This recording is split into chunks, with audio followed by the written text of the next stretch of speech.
So I'm here today to give you a bit of an intro and talk about some research we've been doing over the last couple of years. And it feels like a really kind of interesting time in the wider technology world to be thinking about what technology that is made and owned and created in communities is, what it does, what it's for. It's very topical. And I come at this as someone I've been working on the internet for years and years and years, since the 90s, when a lot of the things that we have now that look very easy to use, that are very understandable, didn't really exist. And I suppose I come from an open source background, and I'm really interested in how we can go back to getting our hands dirty again, and start making things and using technology in ways that meet our needs. And I suppose I came at this after years of working on the web. I spent a little time, 5 years, running a think tank, thinking about one of the things we were looking at there was how can we hold a better space between the market and the state. Oh, and I have a cat who's just joined me. This Dolly, for everyone who likes cats. Yeah, and so thinking about how we could kind of either regulate the internet better, how we could make alternatives, how we could kind of move away from that very, I suppose, slick, capitalized way of working. And in the last 2 years, I've done a piece of work for the National Lottery Community Fund that was really thinking about what is the role of community organizations in making and thinking about and using tech. And that led to the project we did last year with Power to Change, which was really, that was looking at how community businesses are using technology now. And so we spoke to, I think, maybe about 20 community businesses of all different sorts. And what I'm going to talk about over the next kind of quarter of an hour is really kind of what we found, what we saw, and what the opportunity is of that. So when we talk about community tech, what do we actually mean? We have taken it to mean technology that is owned, made, or adapted by a community. And you know, there's lots of buzzwords and jargon, and it's really important, I think, to understand we're not talking about, you know, starting a Facebook page and growing a community there. We're really talking about how you, as people who run community organizations, can kind of get to grips with technology that does the things you really need. And that actually, it's really interesting to think about the Facebook as like the opposite of everything we're talking about here. It's a platform. Most of us don't use it on the web. We use it in apps. It's extremely controlled. We're only allowed to do the things that Facebook allows us to. We can't kind of muck about with it. It's a global scale network, not local.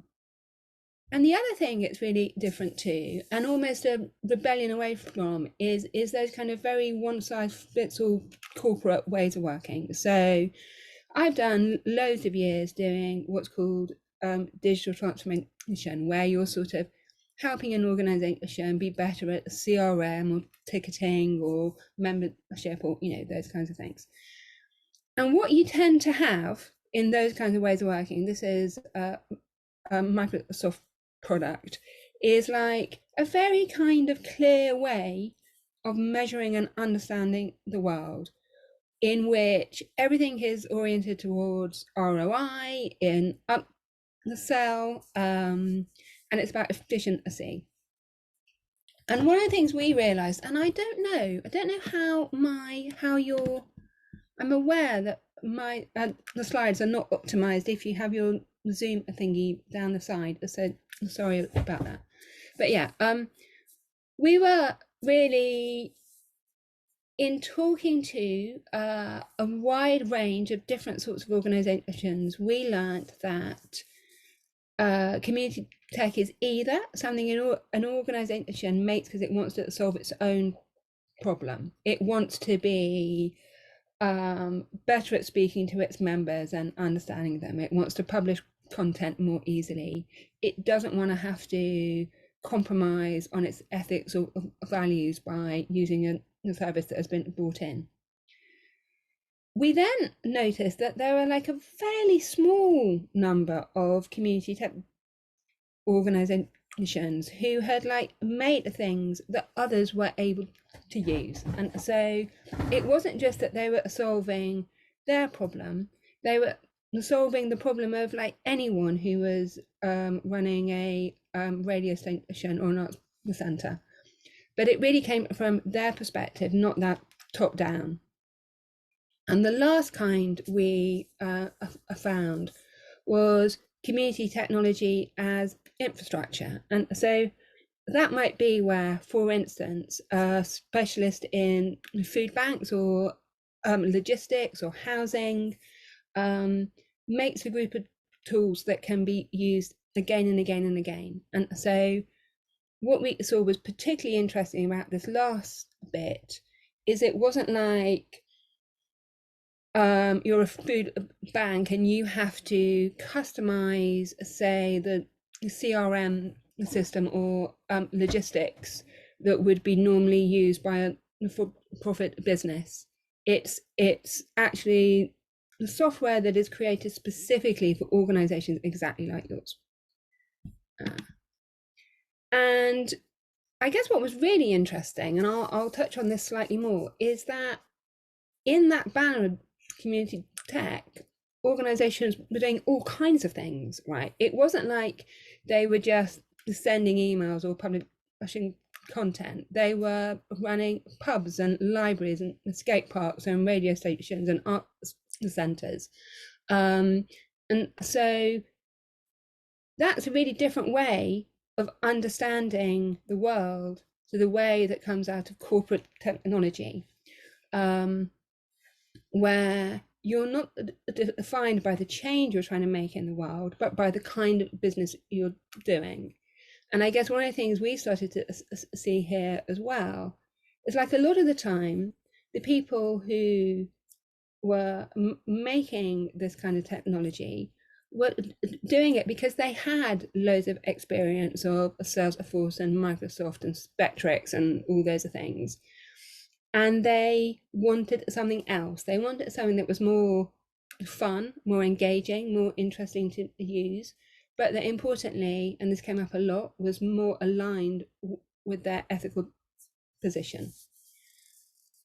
And that it's like, I think I've covered this, but you know, the range of different kinds of organization means that normally when like a technology is brought in to digitize a company, for instance, the idea is that it's all about growth and it's all about making more money, increasing your ROI, getting to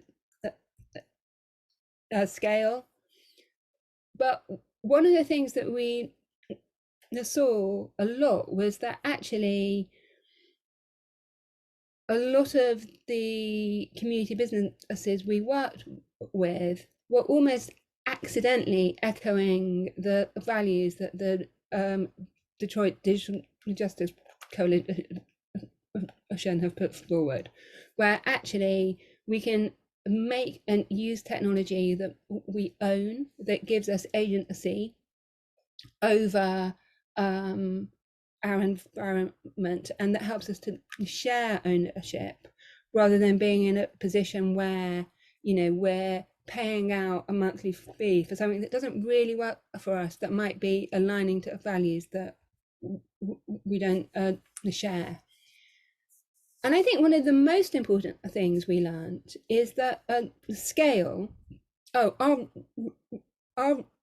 ROI is return on investment. So if you've ever bought like off the shelf the CRM, and CRM is customer relationship management, what you will see is that all the tools are optimizing you to go through a workflow where you're building the number of customers, where you're making more money out of every individual customer, that kind of thing. And so, and that, I guess the most important thing that we learn is that, like, if you're in a position where, like, in normal business terms, if you were a corporate landlord, like commercial pub landlord, and you owned a pub, it's likely you would own loads of pubs, and that what would happen is you would have the same kinds of problem in every pub. And what you'd be doing is you'd be getting more efficient, better at solving the problems, doing it again and again and again in different locations, but solving the same problem. However, a community pub might, it's not that likely that the group that have bought out a community pub are going to carry on buying loads more pubs. They're much more likely to use the pub as a food bank, a library, a play group, a meeting place. And so actually there was another thing, which was like lots of the technology that comes off the shelf needs lots of like hoiking about, like to meet the needs of an organization who aren't changing in that growth oriented way, which is all about doing the same thing again and again. The way they're growing is kind of people centered as opposed to money centered. And I think that's, the ultimate most interesting thing. And so what this has kind of led us down a path to think about is, how can we think about technology as something that enables community power, not corporate power? How can, and I think this is particularly difficult because, like Fergus was talking about, I think technology can seem to be really intimidating if you're not a technologist. It can seem to be kind of one of those things that people who do IT do. And that actually this is much more about being something that an invested community is able to make together. And while we're on this journey, I spoke to Chris Adams, who works at the Green Web Foundation, and they're really interesting. They are thinking about how technology, which can be very problematic from an environmental perspective, it uses loads of electricity, it leads to e-waste. It's not a kind of neutral and environmental good. And they're doing lots of thinking about how the web that we use can be carbon neutral and actually an environmental good. And one of the things that Chris was saying is that community tech equally creates an opportunity to start building in the values at the beginning that are important, whether that is being more representative, being more diverse, being much more conscious of one's environmental footprint. These all become much more possible when we're not just taking off the shelf the technologies that are given to us by large companies. And like one of the things I think overall that makes this incredibly important, not just because of the needs of every community business and every community organization. There's a whole other role here. We live in a world where a tiny number of people who are based on the west coast of America have the opportunity to set the values that dictate how the internet works for loads of us, right?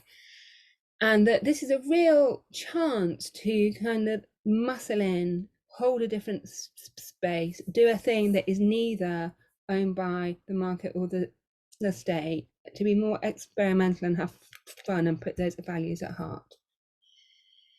And so I suppose the thing that we learned is that this is a real, if we stop thinking about technology as something that kind of happens to us, not as something we need to fit in with, but as something we're able to change, adapt, and share, that we're able to have agency over, there's a load of other advantages where, you know, it can be more environmentally friendly, it can be easier to understand, it's something we're all able to own.